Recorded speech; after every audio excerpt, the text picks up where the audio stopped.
महाराज की जय। सरस्वती सावित्री माता की जय। परम पूज्य नीम करोडे स्वामी महाराज की जय। चिदंबर नाम घ्यावे पुढे पाऊल टाकावे त्याने कल्याण कल्याण जीवा होय समाधान।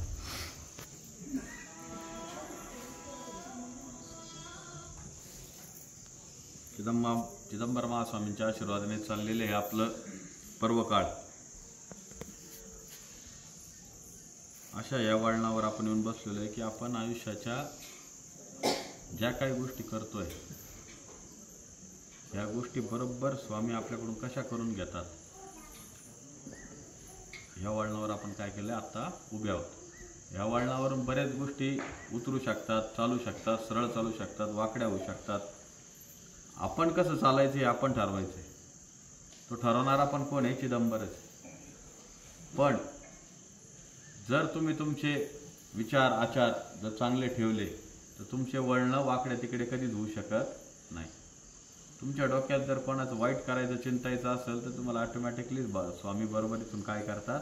वाकड्या वळणावर घेऊन बाहेर काढून टाकतात। त्याच्यामुळे आपणच एक लक्षात ठेवायचं की आपण जे कार्य करतोय त्या कार्याला भरपूर गतिरोधक आहे। कारण की कोणती गोष्ट चांगलं करायला गेलं की चांगल्या कामाला अडथळे भरपूर असतात। अडथळे जरी असले तरी अडथळ्यातून बाहेर काढणारा आपल्या मागे एक मोठा देव आहे याची सुद्धा आपल्याला काय पाहिजे? कल्पना पाहिजे। 100% आपल्याला या अडथळ्यातून बाहेर काढतो, पण त्याच्यावर तेवढा काय पाहिजे? विश्वास पाहिजे। तुमचा विश्वास जर त्याच्यावर असेल तर अडथळे हे येतच राहणार। कारण की आपण काय करतोय? प्रपंच करतो। प्रपंच हा अडथळ्यांनी भरलेलाच असतो आणि परमार्थ सुद्धा अडथळ्यांनी भरलेला असतो, पण त्याच्यामध्ये आनंद जास्त असतो। प्रपंचामध्ये अडथळा आला की दुःख येतं आणि परमार्थात अडथळा आला की आनंद येतो। कारण का? की त्याच्या मागे भगवंताची काहीतरी कृपा तुमच्या मागे लपलेली असते। घाबरायचं नसतं, कोणती गोष्ट करताना घाबरायचं नाही। कारण का? की जर तुमच्या देवावर जर विश्वास असेल तर तुम्हाला त्या गोष्टीतून अलगद बाहेर काढत असतो। तुम्हाला कळत सुद्धा नाही की आपण आलो कसं आणि आपण याच्यातून बाहेर गेलो कसं।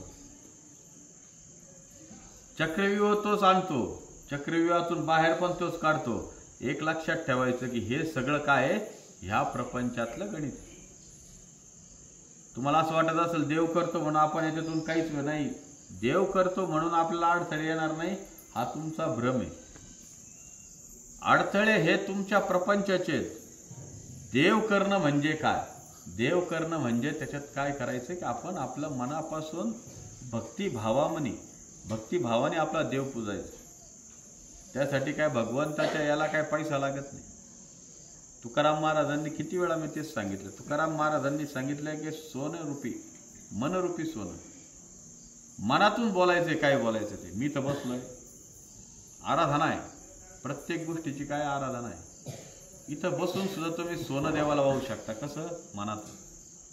मग ते काय खरंच सोनं पाहिजे का? असं बनवा म्हणायचं देवाला की मी तुला खरं सोनं वाहू शकतो।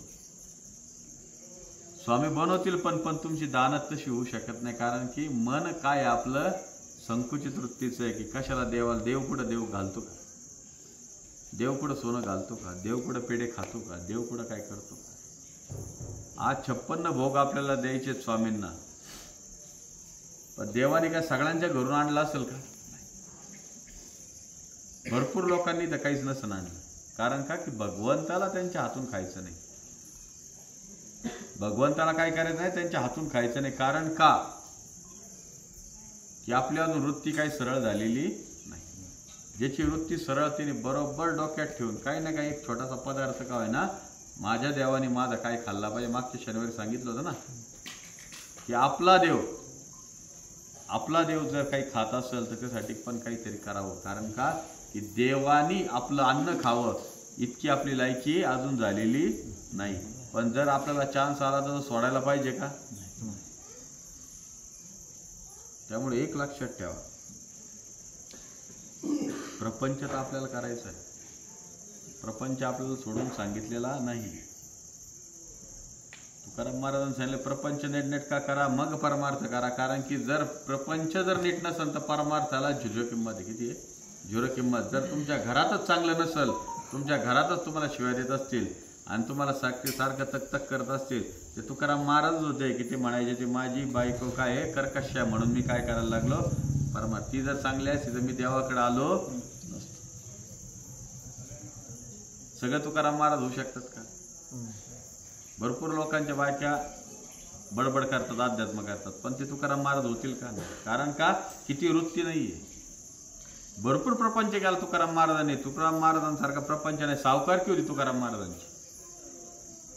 सावकारीचा त्याग केला, सगळं वाटून बसले आणि काय केलं लक्षात आलं की हे काही खरं नाही. पैसा अडका काय करावा लागतो इथंच आपल्याला सोडून जावा लागतो. पैसा अडक्यामध्ये गुंतून काही उपयोग नाही.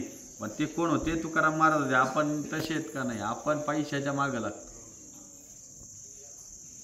आपण असा अध्यात्म केला पाहिजे की पैसा आपल्या मागे लागला पाहिजे. पण तसं अध्यात्म आपल्याकडे होऊ शकतो का? नाही होऊ शकत. कारण का की आपला विश्वासच नाही की असं पण होऊ शकतं. एवढे पराकोटीची आपल्याला भाव पाहिजे. एवढा पराकोटीचा आपला देवावर विश्वास पाहिजे की देव मला 100% याच्यातून सगळ्यातून बाहेर काढेल. आणि तो बाहेर काढतोच. पण तो विश्वास जर नसेल तर तुम्ही काहीही करून उपयोग नाही. तुमचा जर चिदंबरावर विश्वास नसेल तुम्ही तर किती 100 खेट्या मारल्या तरी काय उपयोग नाही. एक खेट अशी मारा की ती देवाचं तुमचं काय झालं पाहिजे? संगनमत झालं पाहिजे. आणि होतं तुम्ही म्हणताल गुरु कसं? तेवढा रातून हृदयात भाव पाहिजे. तेवढी तळमळ पाहिजे त्यांना भेटायची. त्यांना भेटायची. मला भेटायची तळमळ ठेवूच नका. यातले 90% लोकांना पाहिजे बाबा, 10% लोकांना पाहिजे देव. त्या 10%तले निम्मे लोक बाबाच्या मागे लागलेले. बाबा नको. हे बाबा लोक हे एक लक्षात ठेवा. मी जर देव असतो तर मी इथं 1 मिनिटात काही पण करू शकलो. देव आतमध्ये बसलेले त्यांनी मला इथं बसवलंय. मग ज्यांनी मला इथं बसवलं त्याच्या पाया पडलं पाहिजे की माझ्या पाया पडलं पाहिजे? कोणाच्या पाया पडलं पाहिजे? एवढं मी कितीतरी सांगितलं तरी 5 मिनिटात उठल्यानंतर सगळे जण माझ्याच पाया पडले. कारण का की आपण अजून पण आपल्या लक्षात येत नाही की आपल्याला खरं काय केलं पाहिजे आणि आपण कसं वागलं पाहिजे. अजून लक्षात येत नाही. कारण का एवढं स्पष्ट कोणी सांगू शकत नाही. लोक ह्या जीवनामध्ये एक लक्षात ठेवा, प्रत्येक बाबा प्रत्येक गुरु जो खरा गुरु आहे तो खरंच सांगतो. ज्या गुरुला स्वतःचा अभिमान करायचा आहे, स्वतःचं नाव मोठं करायचंय ना, तो तुम्हाला सांगणार की त्याच्यात पाया पडा, त्याच्याच मागं पडा, त्याला सगळं द्या. पण जो खरा गुरु आहे तो एकच सांगणार, करता करविता कोण आहे? आतमध्ये बसलेला आहे. त्याच्याच पक्षी जा, त्याच्याकडेच बोला, त्याच्याकडेच सगळं काही आहे. तोच खरा आहे आणि तोच तुमचं काम करणार आहे. असे 1 वर्ष आलं पाहिजे की सगळं इथं लोकांनी चिदंबराला सांगितलं पाहिजे. चिदंबरानेच काम करतात. या सृष्टीवर असा कोणीच नाही बाबा की तो काम करतो. कोणीच नाही. एकच आहे. कोण? चिदंबर. तेच करतात आणि तेच पुढे घेऊन जाणार आहे. हे ज्या दिवशी तुमच्या लक्षात येईल त्या दिवशी हे कार्य आपण पुढे गेलेलं असेल, 7 समुद्र पार पण नेलेलं असेल. कारण की एका दुःखतेचं हे काम नव्हे. त्यांची इच्छा झाली तर सगळं होणार, त्यांची इच्छा नाही झाली तर काहीच होणार नाही.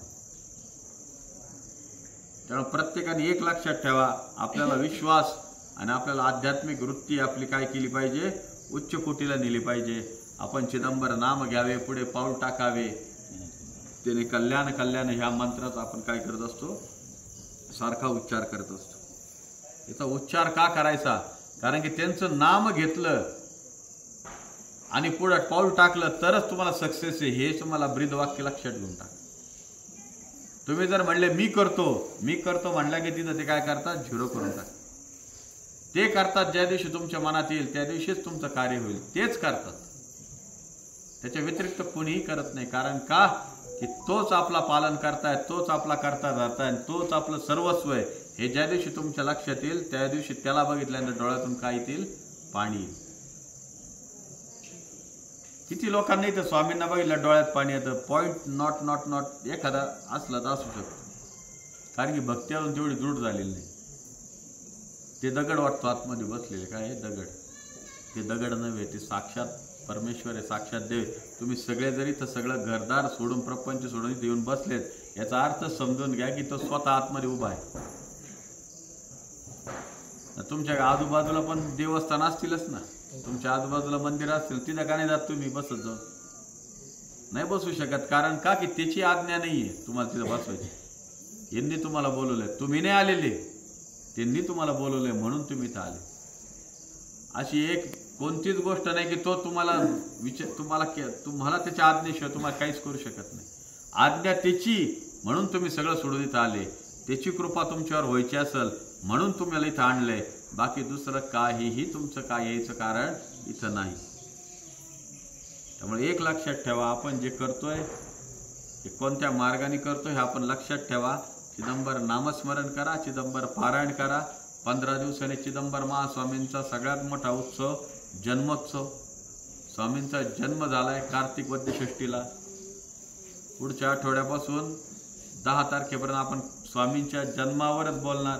कारण की आता काय आहे, पुढचा महिना आहे आपला पर्वणीचा महिना. कारण का की त्यावेळेस जन्म पण स्वामींचा झाला आणि लग्न पण त्याच महिन्यात आले. यावर्षी चंपा षष्टीच्या दिवशी, ज्या दिवशी खंडोबाचं लग्न झालं त्या दिवशीच कोणाचं झालंय, स्वामींचं लग्न झालं. आणि खंडोबाचाच अवतार, शंकराचाच अवतार चिदंबर स्वामी. त्याच्यामुळं आपण येळकोट येळकोट जय मल्हार म्हणून जो काय आपण गजर करणार आहे. आपल्या सगळ्यांचं कुलदैवत कोण आहे?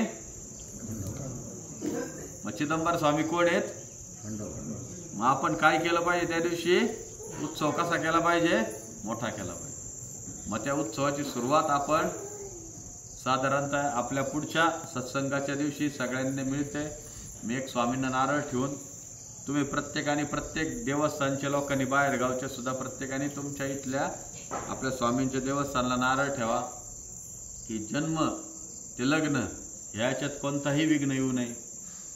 प्रत्येक गावातील समाजामध्ये कुणीतरी मोठ्या प्रमाणात एक गावामध्ये समाज असतोय, त्या समाजात कोणतरी वारलं की काय होतंय, एक सुतक निर्माण होतंय, ते पण पडू नये.